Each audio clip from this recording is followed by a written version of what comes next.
sejam muito bem-vindos a mais um episódio do Entrevistas, o podcast do portal de notícias Araras em Pauta. Hoje nós temos a honra de receber uma mulher de fé, liderança e serviço social. A missionária Maria do Socorro Paiva de Souza, que é psicanalista, ex-vereadora e atual secretária de Habitação de Araras. Hoje a gente vai conversar sobre sua trajetória, sobre os projetos sociais e sobre a sua atuação na vida pública, além dos temas fundamentais como habitação e saúde mental. Missionária, seja muito bem-vinda. Manu, muito obrigada pelo convite, e por estar aqui com você, compartilhando um pouquinho da minha história, minha trajetória nesses 30 anos morando aqui em Araras. Muito bem. Como a senhora já mesmo disse, né? Morando aqui em Araras. Morando aqui em Araras. Você veio da onde? Qual que é a cidade que você nasceu? Eu já vi aqui que nós achávamos que você era de uma cidade, mas é de outra. Sou de outra. Conta essa história, né? Como que você descobriu? É muito interessante. Eu falo que a minha vida, se for fazer um roteiro, dá um roteiro de... Não é uma novela, né? E também não é uma novela brasileira. Eu acredito que é mais mexicana. Bom, eu vim de Andradas, Minas Gerais, perdão. E fui criada lá. Eu cheguei lá, eu tinha 2 anos de idade, em Andradas. Então, fui criada. Então, o meu sotaque, meu jeito de ser, meu jeito de agir é totalmente mineiro. Muito bem. E como que você tiveram, assim, a ideia de vir para a cidade de Araras e como que foi esse acolhimento? Olha, a ideia nunca surge da gente, né? A ideia sempre vem de Deus, depois de Deus usa pessoas para nos transferir para o propósito. Bom, eu vou para a igreja desde os 2 anos, eu falei, né? Meus pais aceitaram a Jesus, eu tinha 2 anos de idade. E eu fui criada na Igreja Assembleia de Deus Madureira. Então, fui criada e desde criança eu sempre senti esse chamado missionário. Cuidar de pessoas, né? Viver um propósito único com Deus. E casei, né? Casei com 17 anos de idade. E quando eu casei, o meu esposo, antes de nós casarmos, ele falava assim, eu tenho um chamado missionário. Para casar comigo, tem que ser uma missionária também. Sabe que isso é interessante, né? Porque eu tenho muita vivência, né, com vários pastores e automaticamente tenho com as esposas de cada um deles. E eu sempre falo que o chamado é o chamado pastoral, né? Não é o chamado só do pastor, mas também é o chamado da mulher. E nem sempre a mulher aceita esse chamado. Você aceitou? Eu sempre aceitei o chamado de ser missionária, de estar aqui. Porém, quando você vem a campo sem algum outro tipo de experiência, você fala, eu não tenho chamado. Eu não nasci para isso, né? Mas com o tempo, a gente vai aprendendo, aperfeiçoando e Deus vai nos capacitando. E demorou para eu entender qual que era realmente o meu chamado. Eu naveguei dentro do ministério, eu fui do louvor. Legal. Eu com essa voz fina, uma delícia. Soprano.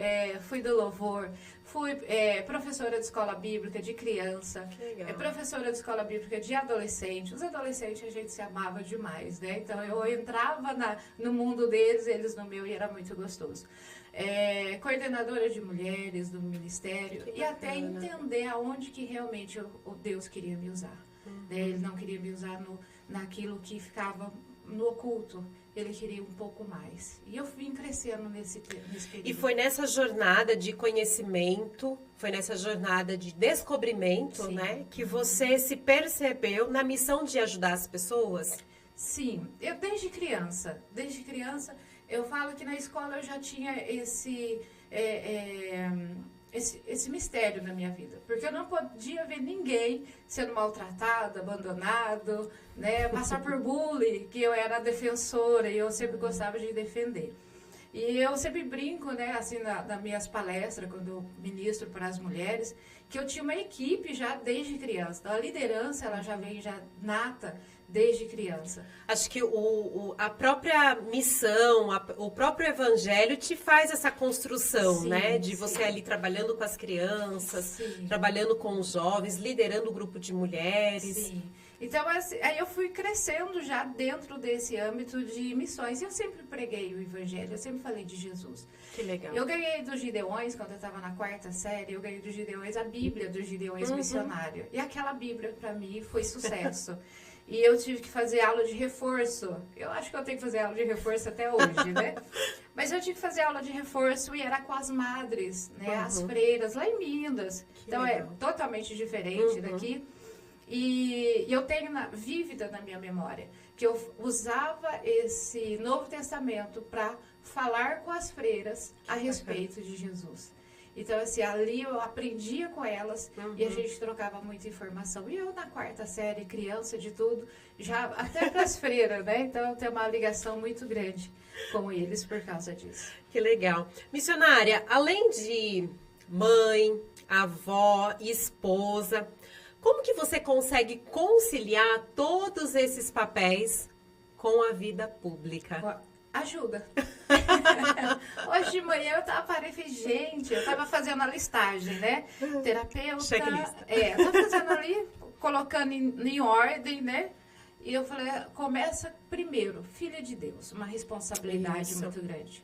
É você ser filha, representando, né? E aí você já chega casada, vida política, vida ministerial, também agora dentro da área da saúde mental, trabalhando com mulheres. E eu falo assim, a gente nunca faz nada sozinho.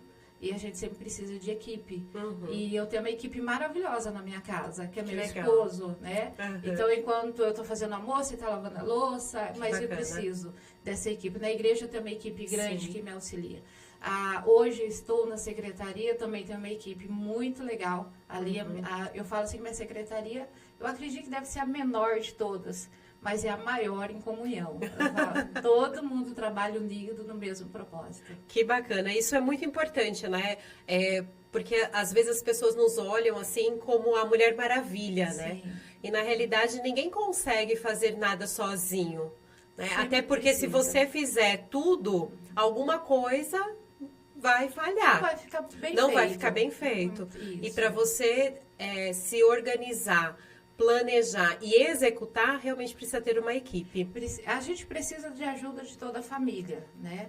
Por exemplo, eu estava com uma senhora me ajudando até 2 semanas atrás. De 2 semanas eu tô sem ninguém. Aí eu montei um cronograma na minha casa. Agora tem lá o dia de colocar o lixo na rua, o dia de lavar, o dia de passar. Mas eu tô conseguindo dar conta. Então eu falo assim, que quando você... O pior é que a mulher, né, que tem essa facilidade, a gente acaba, né, realmente dando conta de todas essas tarefas. Eu sempre falo que você faz da meia-noite às 6. Né? Então, nesse período, você pode fazer alguma coisinha para adiantar para outro dia. Mas, brincadeiras à parte, a gente sempre precisa de ajuda. Ô, missionária, você e o pastor Paulo, vocês desenvolveram inúmeros projetos aqui na cidade de Araras, né? Projetos voltados à área social. Dentre esses projetos, teve algum que marcou a sua vida? Olha, nós chegamos em Araras, nós não tínhamos ninguém, não conhecíamos ninguém. Era só eu e ele, 2 crianças, né? Como o pessoal nos chamava aqui em Araras, de 2 crianças. 2 crianças vieram para cuidar de uma igreja, né? Que nem igreja, era um salão. Você tinha quantos anos na época? 20 anos. Nossa. Eu tinha 20 anos de idade. Com 3 anos de casado? 3, 4 anos? 3 anos. 3 anos de casado. Com um menino pequeno, né? E uma já chegando, né? Eu mudei para Araras, estava grávida de 7 meses e meio. Hoje é semanas, né? Antigamente era por mês. E eu falo assim que a maior loucura missionária que eu já fiz na minha vida é deixar tudo, né? E vir para uma cidade que eu não conhecia, numa estrutura totalmente diferente dos missionários que tem hoje, né? Hoje os missionários têm amparo, tem todo um cuidado. E quando nós chegamos, o nosso primeiro evento, assim... Para mostrar que a gente chegou, na Zona Leste, nós juntamos 1000 crianças e nós fazemos ali um programa de evangelismo para 1000 crianças. Que bacana. Ali, acho que no centro comunitário do bairro, vieram, né, caravanas de fora para nos ajudar, porque 2 pessoas fazendo, então nós precisamos muito da ajuda dos nossos pastores, amigos, então eles vieram nos ajudar. Então, a gente sempre teve esse cuidado com crianças que nós temos até hoje. E esse é um dos projetos que a gente mais marcou. Isso. Nós começamos a trabalhar com o projeto Agente Juvenil. O Agente Juvenil, eu falo assim que ele marcou porque eu pude estar bem próximo desses adolescentes que eles conseguiram alcançar algo diferente. né? Eu tenho o Rafael, que é um menino que participou, e que ele era totalmente introvertido. Ele não conversava, ele não falava, a gente não entendia sobre o TEA, a gente não tinha esse conhecimento que tem hoje. E aquele menino totalmente quieto. E dentro desse programa, esse menino começou a se soltar, fez currículo, começou a fazer o primeiro emprego. Que bacana. Né? Então, assim, o jovem aprendiz, e começou a crescer. Então, isso aí foi o que mais me marcou. O nosso primeiro trabalho, realmente fora da parede da igreja. Muito legal. Nós estamos no mês do setembro amarelo, que é a prevenção ao suicídio. Já houve alguma situação em que você precisou intervir para ajudar alguém que estivesse passando por um sofrimento emocional? Esse sofrimento emocional, eu tive sim, passei por várias situações para poder intervir, tanto na igreja, quanto fora da igreja, como na família. Eu imagino, também, né? como família. Eu criança de tudo, eu tinha 12 anos, eu ajudei a minha irmã, que passou por essa dor. Eu falo que para chegar a esse ponto, a dor é muito grande. Sim. Né? Porque ela não acha mais esperança, ela não vê uma luz no final do túnel, ela não consegue ver que existe algo além daquilo que ela está sofrendo. Então, sim, a gente passa por isso todo ano, a gente sempre aparece um ou outro. Hoje, na clínica, também a gente acaba acolhendo, né? A gente acolhe pessoas que estão passando por isso. E como psicanalista, quais são os sinais que as famílias podem, né, ficar atentos, não só a família, mas também os amigos, né, que eles podem observar na conduta de uma pessoa que tem o pensamento suicídio? Nós podemos observar algumas coisas, mas outras é muito sutil que a gente não consegue perceber. Quem está entrando em depressão, pensamento suicida, né, para ela atentar contra a própria vida, isso é muito sutil. O que nós devemos observar? Se ela é muito alegre, se de repente ela ficou triste, isolada, não tem mais aquele convívio social, vive chorando, se ela fica... então, são vários pontos que a gente pode observar. Eu trouxe até para você, que eu estava vendo agora há pouco, Jim Carrey. Não sei se você conhece esse ator. O ator que eu sou apaixonado, Máscara, né? Ele é uma pessoa depressiva, ele é uma pessoa que... Mas como que ele atrai isso? Como que ele muda isso? No sorriso, na comédia, na brincadeira. Quem olhar para ele não fala que ele é uma pessoa que tem depressão, que pode, né, até chegar a atentar contra a própria vida. Porque é muito sutil a questão da depressão, né? E é só observar realmente. É mais quem está muito próximo começa a observar mudança de comportamento. Isso. E você sabe que esse final de semana aconteceu uma situação bem semelhante ao que você comentou. Uma mãe estava relatando para mim de uma filha de 13 anos que ela está com ansiedade e também com depressão. E aí eu falei, nossa, é muito triste, né? A gente vê uma criança, porque quando a gente pensa em suicídio, a gente pensa muito num adulto, né? A gente pensa muito num idoso, a gente nunca pensa que isso pode ocorrer em uma criança, mas é tão comum quanto em adultos. Sim. E aí eu perguntei para a mãe o que ela estava fazendo, como que ela descobriu, né? E aí a mãe relatou exatamente o que você mencionou. Ela era uma criança alegre, era uma criança feliz. Então, ao essa mãe me relatar isso, ela falou, olha, essa criança, ela fica... ela está se isolando, ela começou a se isolar, ela não começou a mais falar, eu comecei a presenciar ela ir pro banheiro e trancar a porta, porque ela não trancava. E aí ela começou a olhar pela janela e percebeu que ela estava chorando. Né? Então, esses sintomas fez com que a mãe conseguisse ajudar essa criança.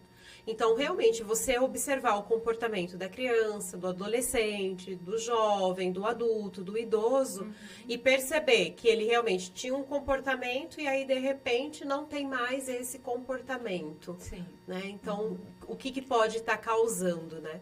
Olha, a causa da depressão é variável, pode ser saúde também. Né? Eu sempre falo, quando eu recebo ali na clínica, como que está os seus exames médicos, contagem hormonal, porque pode se confundir também com depressão. Sim. Então, existe falta de vitamina B12 também, né? Então, quando você vai trabalhar, você quer um gás, você vai lá tomar uma injeção de vitamina B12. Mas, realmente, a depressão, ela é muito sutil e ela é rasteira. Eu sou uma pessoa fácil para entrar em depressão. Já tive depressão aqui em Araras, quando minhas crianças ainda eram pequenas. É a coisa mais horrível do mundo, que você não quer aquilo, você não quer viver, mas você acaba vivendo. Eu fiquei trancada no quarto por 2 meses, eu com uma criança de 1 ano e meio, né? Minha filha, até eu fico emocionada quando eu falo, porque muito triste. Eu imagino. É muito triste, porque você não quer aquilo. A gente não quer. Sim. Mas é porque eu não estava conseguindo lidar, né? O ministério, não estava conseguindo lidar com pessoas. Eu não estava conseguindo lidar com mãe, sendo mãe, casada há pouco tempo. Então, esse lidar, né? E já vi também já com sofrimento desde o ventre da mãe. Então, você vem carregando uma bagagem grande. E nesse período, quando eu fiquei 2 meses isolado, com uma dor de cabeça que não havia que sarava. Não havia remédio nesse mundo que sarava. O Dr. Ridolfo me internou, fiquei alguns dias internado, passou medicação, procurou, fez todos os exames. Mas era uma tristeza tão grande que eu sentia dentro de mim.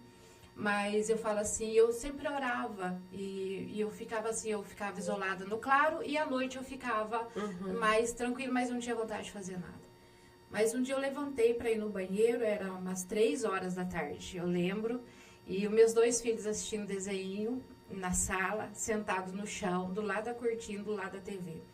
Manu, esse dia eu falo assim, que a cura veio pelos meus filhos. Que legal. E eu luto até hoje. E eu olhei, aí eu passando, eu escutei a minha menina, pequenininha, 1 ano e pouquinho, falando pro Rafael, tô com fome. Ai, cortou o coração. Nossa, aquilo que eu olhei, falei, minha filha com fome. E eu trancado no quarto. E aí eu vi o Rafa falando assim pra ela, assim, não, nenê, não fala alto não chora, a mamãe tá deitada. Olha, diante de Deus, eu levantei às 3 horas. Não voltei mais pro quarto, fiz comida para meus filhos, fiz leite para minha filha, eu cuidei deles e tenho cuidado até hoje. Que maravilha. A depressão, ela chama, Sim. Mas eu não dou lado para ela. Você sabe, missionária, que a fé ainda é um tabu quando a gente fala na saúde mental. Como que a senhora enxerga o papel da igreja para falar sobre saúde mental? Hoje, nos dias atuais, a igreja quando eu falo assim, igreja, não estou falando assim, igreja evangélica, estou falando no igreja contexto, no contexto... Dentro da religiosidade. Isso, exatamente. A religião, né, independente qual ela seja, algumas têm um tabu, outras não. Outras já falam, não, tem que cuidar realmente da saúde mental, cuidar da pessoa. Se eu falasse...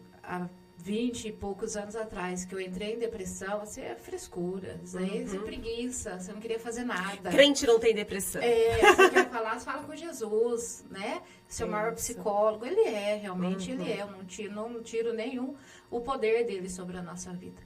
Mas a própria Bíblia diz assim, confessais uns aos outros. Sim. Né?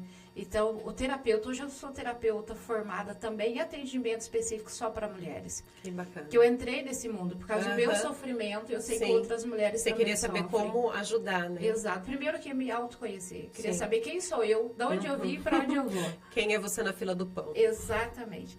E aí, algumas igrejas, algumas religiões realmente não admitem, né? São demônios, são espíritos malignos, atribui isso. Só que para a pessoa a ter, né? Vamos falar, os espíritos malignos é porque existe uma dor muito grande na alma.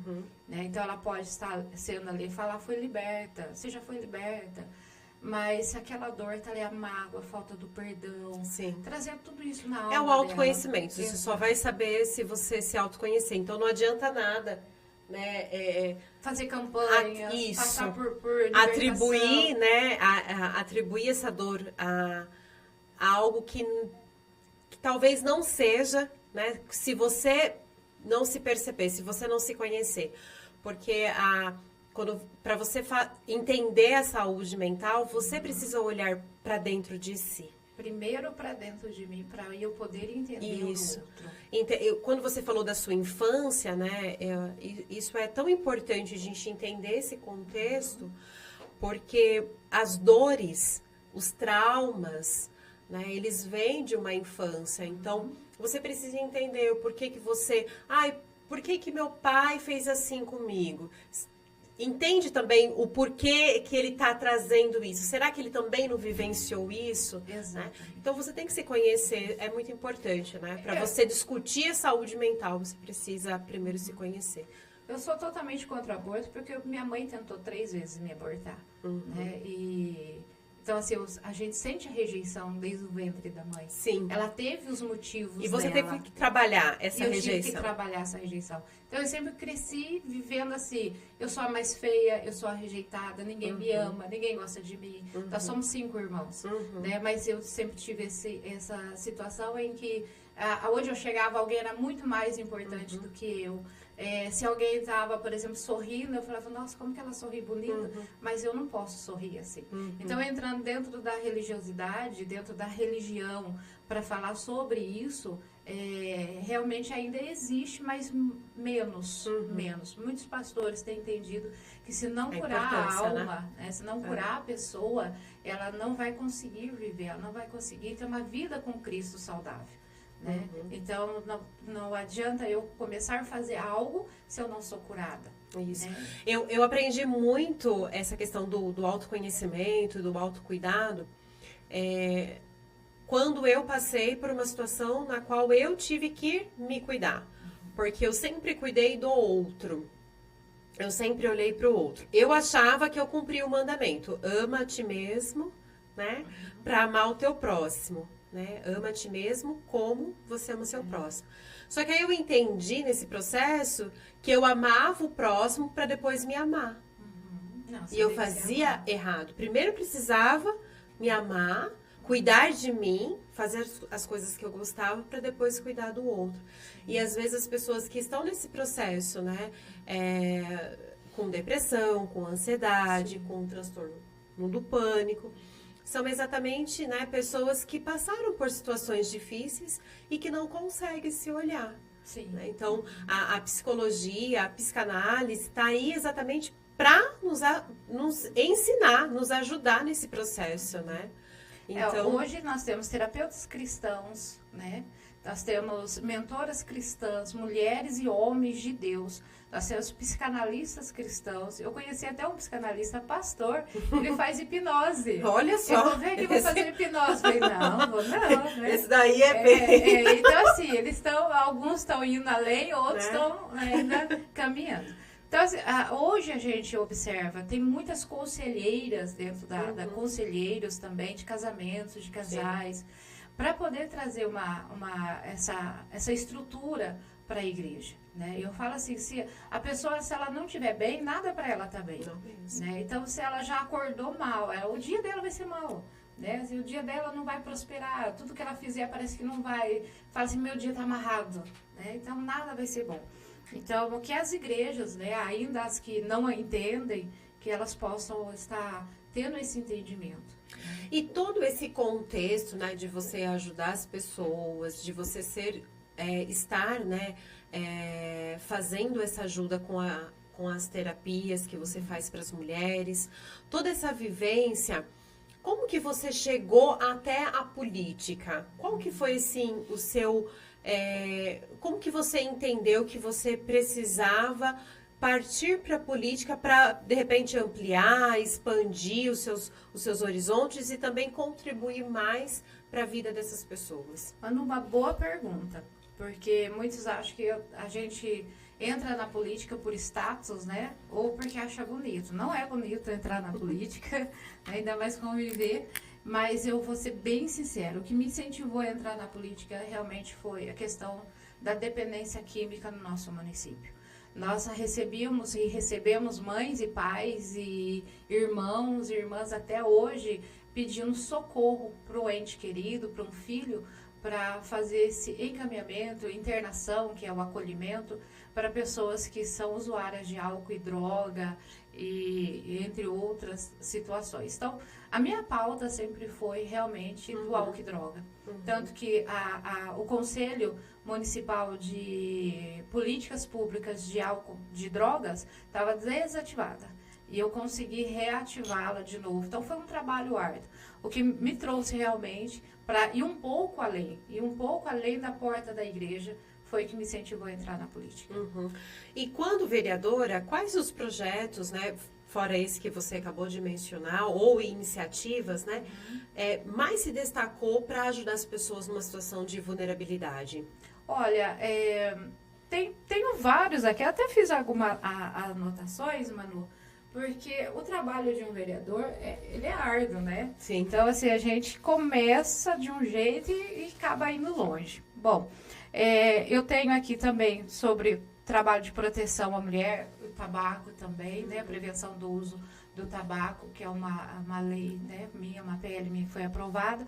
E também, aí depois, além disso, fui pro lado das mulheres, né? O seu público-alvo? Meu público-alvo, as mulheres. Empreendedorismo feminino. Fazer as mulheres saírem... Vocês fizeram, né, um evento, né, sobre empreendedorismo voltado para mulheres, né? Isso. Você e a vereadora Deise, certo? Isso. Fizemos dois anos consecutivos. Hoje eu sou autora do Dia da Mulher Empreendedora no município de Araras. Também dentro do fórum, né, do empreendedorismo feminino. Então, trazer as mulheres, né, colocar elas dentro, sim, do mercado de trabalho, elas conseguem fazer isso e muito mais. A mulher, se ela soubesse o poder que ela tem... Eu falo isso todo dia. Ela dominava a gente ia dominar o mundo. O planeta. Então, não teria ninguém sem ser dominado pela mulher. Mas, graças a Deus, Deus coloca um freio, né, sim, gente, né?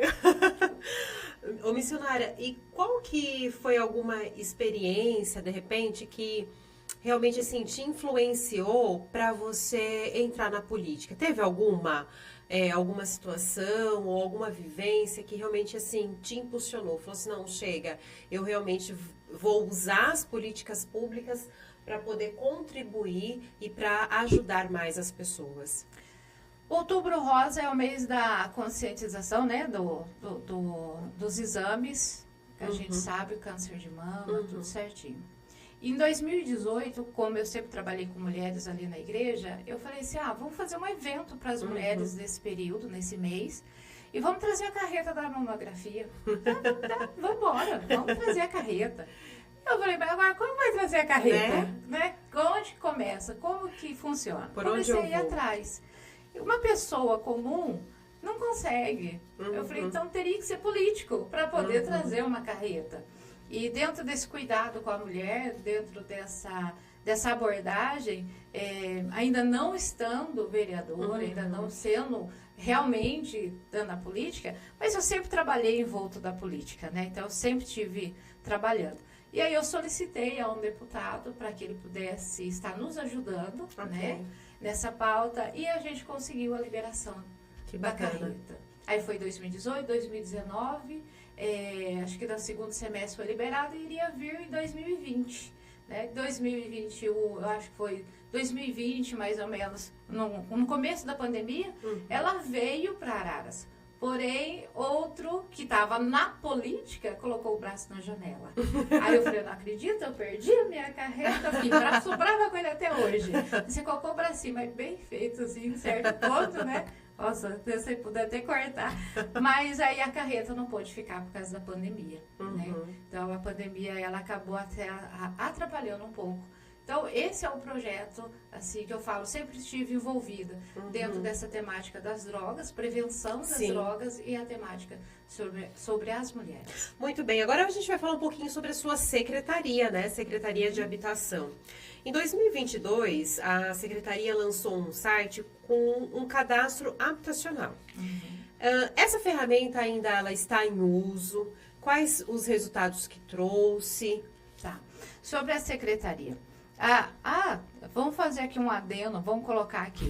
Eu fui vereadora, primeiro mandato, fui reeleita e hoje sou vereadora licenciada, né? Então, eu estou emprestada da Câmara para a Secretaria. Então, olha, quando alguém anunciar... Tem que colocar tem isso. que colocar ali que estou licenciada. Legal, então, eu estou, assim, a Câmara Municipal, né? Toda a regulamentação dela, então hoje eu estou ali atuando. E aí quem assumiu foi o seu suplente. Isso. E hoje é? O vereador Dercy. Legal. Isso. Aí, então, hoje na secretaria, sim, realmente em 2022 teve a abertura desse cadastramento de pessoas que não têm nenhum imóvel, né? Não tem nenhuma casa. E já se encerrou, já fechou. Ele está ativo dentro da secretaria, mas eles não está aberto ao público para inserir novos nomes. Né? Então, ele está ali paralisado. O déficit habitacional é um desafio constante, né? A gente percebe que as pessoas, elas têm essa carência, né, por novas moradias. Araras é uma cidade que está crescendo muito, né? E nós recebemos muitas pessoas de fora, de outros municípios, de outros estados também. Sim. A secretaria, ela tem algum projeto, alguma ação voltada para trazer algum projeto habitacional? Olha, a secretaria, desde quando eu assumi do dia 2 de janeiro, eu vou ser bem sincera com você, nós temos um trabalho árduo ali. Eu falo que a minha equipe é a menor equipe que tem de todas as secretarias, eu acredito que é a minha. E aqui eu estou atuando hoje. Nós estamos ali com 4 funcionários, mas os 4 funcionários trabalham bastante. E eu preciso assim, de pessoas técnicas, cada uma dentro de uma área do setor habitacional. Porém, eu não tenho essas pessoas técnicas, né? Então, para nós trabalharmos, então, um pouco mais difícil avançar, mas a gente está avançando bem. Hoje nós já entramos já com Minha Casa Minha Vida, né? Estamos passando por todas as avaliações, não está liberado 100% ainda, então a gente está passando pelos períodos. Está fazendo né? os estudos. Exatamente. Necessários para ver se a cidade se comporta, e se ela pode participar desse projeto. Se a Araras já pode participar. Já pode. Isso, Araras pode, já saiu até o nome de Araras, mas agora questões de documento, né?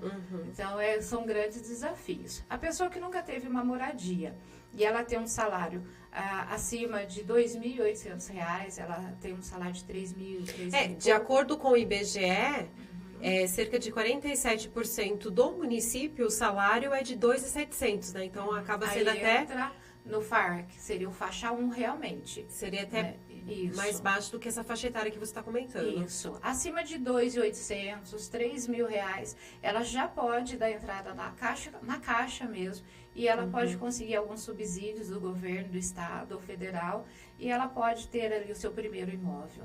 Né? Mas tudo isso tem que sentar e avaliar. Porque quando chega na faixa 2, que a gente fala, restrição no nome. Então, ele é muito mais... A filtragem é diferente. Entendi. Né, do faixa 1. Muito bem. E esse é um assunto que a gente realmente, assim, tem que discutir, porque a gente veio toda a entrevista falando exatamente, né, dessa questão das pessoas em situação de vulnerabilidade, falando de mulheres. Hoje, falando isso a nível de Brasil... 30% a 40% das mulheres são empreendedoras, né? Então, elas que realmente, assim, suprem toda a necessidade, né, da casa, da família. E ter uma moradia própria é algo muito importante, né? Principalmente para esse público. Não é sonho, é necessidade. Eu falo que ter a casa própria não é sonho. Eu falo que ela é uma necessidade de toda a família, de toda mãe que tem criança, que é mãe solo. Então, nós precisamos de ter uma moradia. Aqui em Araras não é diferente. Nós temos aqui um público grande que também precisa da sua primeira moradia. Então, tem pessoas que acabou de casar, precisa da sua casa. Mas tudo que eu falo, depende da faixa de salário. A pessoa fala assim, eu recebo, mas não dá. Se ela for fazer essa avaliação na caixa, pode ser que ela seja contemplada e ela pague ali as suas parcelas no lugar de pagar o aluguel. Então, às vezes, o aluguel ela paga 800, 900, R$ 1.000, ela pode estar pagando isso na casa dela financiada. né? Que é o imóvel dela. E às vezes até por falta de conhecimento mesmo, né? Sim. Acha que, eu não vou conseguir, né? Ou às vezes tem algum tipo de restrição. Então, assim, às vezes a própria pessoa se coloca as limitações. Sim. Né? Então, a informação, tem que ir ela atrás. liberta. Isso. Então, eu falo, meu marido sempre fala isso pra mim. O não a gente já tem. Exato. A gente tem que correr atrás do sim. Conhecereis a verdade, né? E a verdade vos libertará. Então, assim, quer ser livre, quer ter o seu primeiro imóvel, vai atrás realmente, pode nos procurar ali na Secretaria de Habitação. Nós temos ali um advogado, nós temos ali uma equipe que pode tirar todas as dúvidas, sanar a dúvida, pode até ajudar a simular também aí os valores, né? Pode até fazer uma simulação. Inclusive, a próxima pergunta que eu ia comentar com você vem muito sobre isso, porque tem muitas famílias que têm problemas com documentação, regularização de imóveis, né? Então, entra muito nessa questão da falta mesmo de conhecimento. Então, a secretaria, ela tem essa iniciativa de estar ajudando essas pessoas. Nós fizemos um treinamento com a Caixa para poder passar todas as informações aos munícipes, né? Sobre qualquer dúvida. Por exemplo, hoje a extinta em aba, né? Que eu sempre falo, em aba, nós temos ali... Vocês estão ainda no prédio onde era em aba ou vocês estão em outro local? Bom, daqui 2 semanas nós vamos sair em outro local, né? Na Avenida Zurita, ali onde que é o pátio. Pátio, né? Então, nós iremos estar mudando para lá. Então, nesse período, acho que a gente vai ficar sem um atendimento uns 4 dias. Até fazer transição de documentos, de um maquinário, tudo certinho que nós temos ali, os computadores. Então, se quiser ir até quarta-feira que vem, não, até terça, né? Até quarta a gente já começa a fazer a mudança. Até terça-feira aqui na Nunes Machado, 707, nós estamos ali. Aí após, né, depois do dia 2 de outubro, nós estaremos então lá na Avenida Zurita, junto ali com a assistência social, desenvolvimento, né? Então nós vamos estar ali para atender a população realmente, que é esse. Se nós não temos hoje um imóvel, uma moradia social pelo município, pelo menos orientação para que a pessoa possa chegar a ter a dela, a gente tem. E vocês têm algum estudo, têm algum planejamento para trazer algum projeto semelhante para a cidade de Araras? Sim, nós temos um projeto, estamos vendo a questão da liberação de 150 moradias para o nosso município, realmente pelo FAR, que é o faixa 1, né, que é abaixo de 2. E aí esse projeto que você falou que está em andamento, que vocês estão estudando, Caixa, tudo certinho. E já tem assim, a questão da localização, ou não, ainda não? Eu ainda não posso divulgar nada, né? Sim. Mas eu vou divulgar quando eu tiver 100% na mão. Até porque se falar qualquer coisa, amanhã a secretaria vai estar lotada. Amanhã vai ter filas e filas, né? Ali na secretaria. Porém, assim, a população, nós estamos trabalhando, nós estamos ali já há 9 meses, né? Já que nasce a criança, estamos ali já há 9 meses trabalhando em favor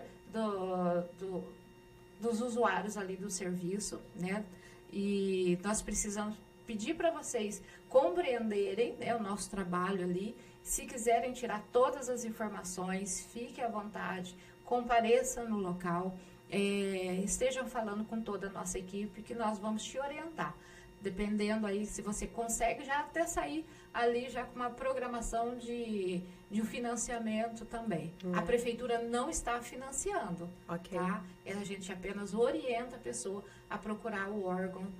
Porque se vocês entendem, né, a necessidade e ver que realmente ele se enquadra e consegue um financiamento via Caixa, né, vocês podem estar encaminhando. Aí ela já encurta muitos caminhos, né? Então, quando a gente passa essa orientação, ela encurta muito o caminho. Isso é muito importante. Legal. Agora vamos falar um pouquinho sobre futuro, sobre inspiração. Hoje, quais são os maiores desafios que a senhora enxerga aqui na cidade de Araras, tanto no campo social como também no campo habitacional? Bom, vamos começar pelo habitacional, né? Vamos vir pela minha pauta. Hoje, o grande desafio realmente é a estação de tratamento de água e esgoto. Sim. Eu posso fazer 1001 planos. Nós não é? programamos. Em janeiro, eu cheguei com um plano mirabolante, maravilhoso. Porém, enquanto não se resolver 100%, a gente também não consegue trazer as moradias, aumentar mais, né? Uhum. A questão de moradia no nosso município. Como que eu vou sobrecarregar algo que já está sobrecarregado, né? Então, eu não posso prejudicar mais o município. Então, esse é o maior desafio, né? Isso não é um desafio da habitação, Não. isso é um desafio de todo o setor da prefeitura, é um desafio de todos nós. Eu falo que é um desafio da cidade inteira, né? Todo mundo está sendo desafiado a passar aí junto com a gente nesse processo. Mas eu sei que a prefeitura está em andamento, Sim, né, para sim, poder regularizar e sim. deixar essa situação realmente sanar, né, com essa situação para que possa vir Olha, novos empreendimentos para a cidade. Isso. O prefeito, ele não descansa, né? Uhum. O prefeito Irineu Marreto, ele não descansou, ele não descansa, é uma das promessas que ele está cumprindo, né? Que ele está indo, correndo atrás. E eu, às vezes, eu preciso falar com ele está em reunião para resolver né, esses impasses. O secretário Júnior Franco, né? Ele também tem trabalhado, ele está trazendo aí um desafio muito grande para ele e para a cidade. Então, assim, eu só tenho elogios para os dois, porque os dois têm feito, assim, tudo que está ao alcance deles. Muito para bem. poder ajudar a nossa cidade. Que bacana. E agora, se você pudesse deixar um legado ou um sonho, né, que você tem para o futuro da cidade de Araras, qual que seria? Para o futuro da nossa cidade, um legado. Bom, se for da minha parte, superação.